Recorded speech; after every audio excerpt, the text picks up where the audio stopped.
بسم اللہ الرحمن الرحیم۔ کسی نئے کام کو شروع کرنے سے پہلے استخارہ کرنا چاہیے۔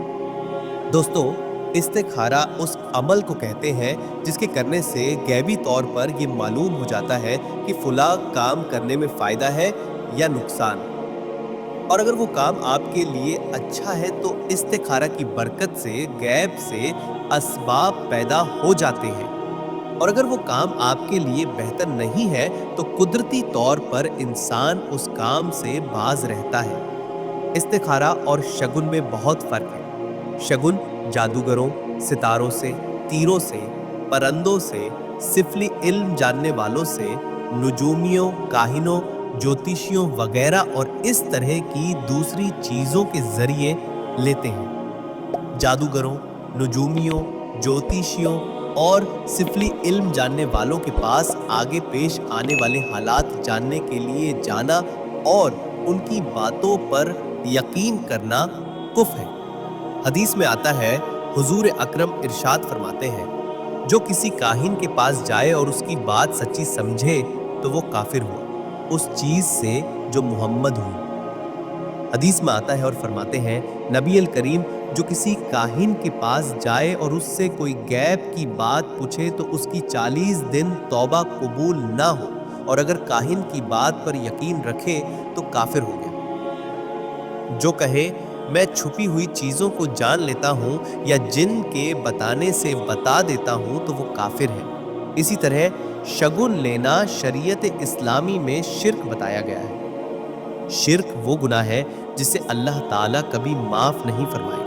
شرک کرنے والا ہمیشہ ہمیشہ جہنم میں رہے گا۔ حدیث میں آتا ہے، حضرت ابن مسعود رضی اللہ عنہ نے رسول کریم یہ ارشاد بیان کیا ہے، شگن لینا شرک ہے، اگرچہ اکثر لوگ شگن لیتے ہیں۔ حضرت امام احمد بن حنبل رضی اللہ عنہ نے لکھا ہے، شگن لینا شرک ہے۔ طبرانی نے حضرت ابن عمر رضی اللہ عنہ کے حوالے سے لکھا، شگن لینا شرک ہے، اور یہ الفاظ 3 مرتبہ ادا کیے۔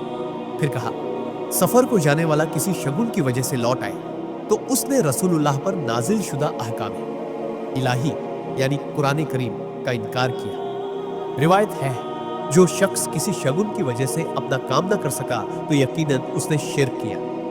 شگن لینا اس لیے شرک ہے کہ اس میں غیر اللہ کو مؤثر حقیقی مانا جاتا ہے۔ اگر کسی غیر اللہ کو مؤثر حقیقی نہ مانا جائے تو وہ شرک نہیں، حرام ہے۔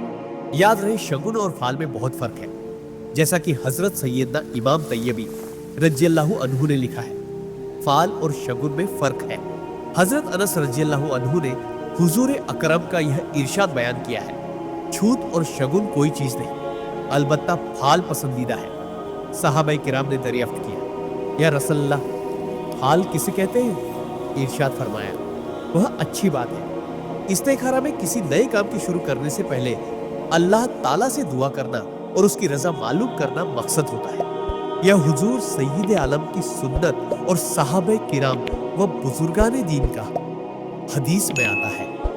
حضرت جابر بن عبداللہ رضی اللہ عنہ فرماتے ہیں، رسول اللہ ہمیں ہر کام میں استخارہ کرنے کی ایسی تلقین فرماتے تھے جیسے قرآن کی کوئی سورت سکھاتے۔ سرکار مدینہ نے ارشاد فرمایا، اللہ تعالیٰ سے استخارہ کرنا اولاد آدم یعنی انسانوں کی خوش بختی ہے، اور استخارہ نہ کرنا بدبختی ہے۔ استخارہ کسی بھی نئے کام کو شروع کرنے سے پہلے کرنا چاہیے، جیسے نیا کاروبار شروع کرنا ہو، مکان بنانا یا خریدنا ہو، کسی سفر پر جانا ہو، کوئی نئی چیز خریدنا ہو، وغیرہ وغیرہ۔ ان سب میں نقصان ہوگا یا فائدہ، یہ جاننے کے لیے استخارہ کا عمل کیا جانا چاہیے۔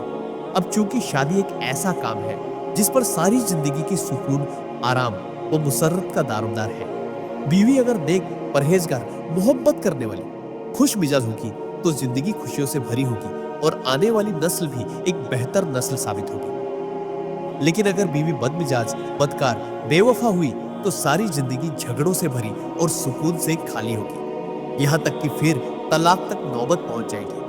لہٰذا ضروری ہے کہ شادی سے پہلے ہی معلوم کر لیا جائے کہ جس لڑکی یا عورت کو اپنی شریک زندگی بنانا چاہتا ہے وہ دین و دنیا کے اعتبار سے بہتر ثابت ہوگی یا نہیں۔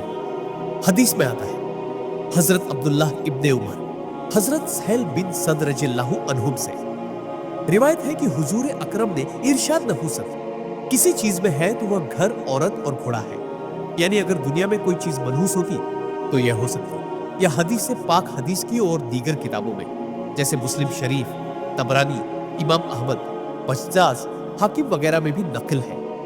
इससे पहले एडिशन में हमने यह हदीस बुखारी शरीफ के अल्फाज में नकल की थी। इस बार मजीद हवालाजात बढ़ा दिए गए हैं।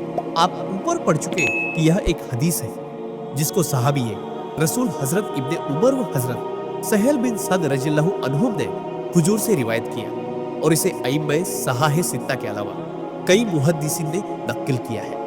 अलबत्ता इस हदीस में लफ्ज़ नहूसत से क्या मुराद है, इसकी तशरीहात आगे आ रही है। इस हदीस की शरह में बाज अइम्मा मुहद्दिसीन ने यह बयान किया है कि अगर नहूसत होती तो वह घर, औरत और घोड़े में हो सकती थी, लेकिन नहूसत कोई चीज ही नहीं। अइम्मा मुहद्दिसीन के अक़वाल की तफसील देखने के लिए हजरत मुहक्किक शाह अब्दुल हक मुहद्दिस देहलवी रज़ियल्लाहु अन्हु की तसनीफ़े लतीफ़ मा सबत बिस्सुन्नाह फी अय्यिमी सुन्नाह का मुताला करें। यहाँ उसकी तफसील बयान कर पाना तवालत का सबब है। इसी हदीस की तशरीह में हमारे प्यारे इमाम आज़म अबू हनीफा रज़ियल्लाहु अन्हु अपनी मुस्नद में सहाबी रसूल हजरत इब्ने बुरीदा रज़ियल्लाहु अन्हु से रिवायत करते हैं, घर की नहुसत यह है कि वह तंग हो और पड़ोसी बुरे हो। घोड़े की नहुसत यह है कि सरकश हो और औरत की नहुसत यह है कि बद अखलाक हो। इमाम आज़म फरमाते हैं, हजरत इमाम हसन बिन सुफियान रज़ियल्लाहु अन्हु ने अपनी मुस्नद में इसमें इजाफा किया और कहा कि बद अखलाक और बांझ हो। इस हदीस में औरत की नहुसत से मुराद बांझ होना जो आया है, वहां हजरत इमाम हसन बिन सुफियान की अपनी झांकी राय है। इसे हजरत हसन बिन सुफियान रज़ियल्लाहु अन्हु ने अपनी मुस्नद में नकल किया है और इमाम आज़म अबू हनीफा रज़ियल्लाहु अन्हु ने इसे रिवायत किया। अब रहा यह कि अकाबिर उलमा के नजदीक औरत की नहुसत से क्या मुराद है, इसे जानने के लिए मुंदरजा जेल मजीद तशरीहात को मुलाहिजा फरमाइए। इसी हदीस की शरह में इमाम अहले सुन्नत आला हजरत इमाम अहमद रजा खां फाजिल बरेलवी रज़ियल्लाहु अन्हु इरशाद फरमाते हैं, घर, घोड़ा और औरत मनहूस होते हैं। ये सब महज बातिल व मरदूद ख्यालात हिंदुओं के हैं। शरीयत मुतहरा में इनकी कोई असल नहीं। शरन घर की नहुसत यह है कि तंग हो, हमसाए, पड़ोसी बुरे हो। घोड़े की नहुसत यह है कि शरीर हो, बद लगाम, बद रकाब हो। और औरत की नहुसत यह है कि बद रवैया, बद अखलाक, जबान दराज हो। बाकी यह ख्याल कि औरत के पहरे से यह हुआ, फुला के पहरे से यह हुआ, ये सब बातिल और काफिरों के ख्याल है। हजरत सद बिन अबी वकास रज़ियल्लाहु अन्हु ने रिवायत की कि रसूल अकरम ने इरशाद फरमाया, 3 चीजें आदमी की नेक बख्ती से हैं और 3 चीजें बदबख्ती से। नेक बख्ती की चीजों में से नेक औरत और अच्छा मकान है, यानी बड़ा हो और उसके पड़ोसी अच्छे हो और अच्छी सवारी। और बदबख्ती की चीजें बद औरत, बुरा मकान, बूढ़ी सवारी है। हदीस में आता है, हजरत उसामा बिन जैद रज़ियल्लाहु अन्हुमा ने रिवायत किया कि नबी करीम ने इरशाद फरमाया, मेरे बाद कोई फितना ऐसा बाकी नहीं रहा जो मर्दों पर औरत के फितने से ज्यादा नुकसानदेह हो। अब आपने जान लिया कि किसी शख्स के लिए कोई औरत नहुसत का सबब यानी बद अखलाक और जबान दराज भी हो सकती है और फितना भी। और जाहिर है कि जो औरत बद अखलाक, जबान दराज और फितना परवर हो तो तकलीफ व परेशानी का सबब ही होगी। लिहाजा ये जानने के लिए कि जिस लड़की से आप निकाह करना चाहते हैं वो आपके हक में बेहतर साबित होगी या नहीं, बद अखलाक व जबान दराज होगी या खुश बयान व खुश मिजाज, इज्जत का सबब होगी या जिल्लत का सबब, फितना होगी या मोहब्बत करने वाली, वफादार होगी या बेवफा, ये सब जानने के लिए इस्तेखारा जरूर करें। दोस्तों, आपको वीडियो कैसी लगी कमेंट में जरूर बताएं और वीडियो को लाइक, शेयर और चैनल को सब्सक्राइब जरूर कर दें। साथ ही बेल आइकॉन भी प्रेस करें जिससे आपको ऐसी ही वीडियो का अपडेट मिलता रहे। मिलते हैं नेक्स्ट वीडियो में, तब तक के लिए अल्लाह हाफिज।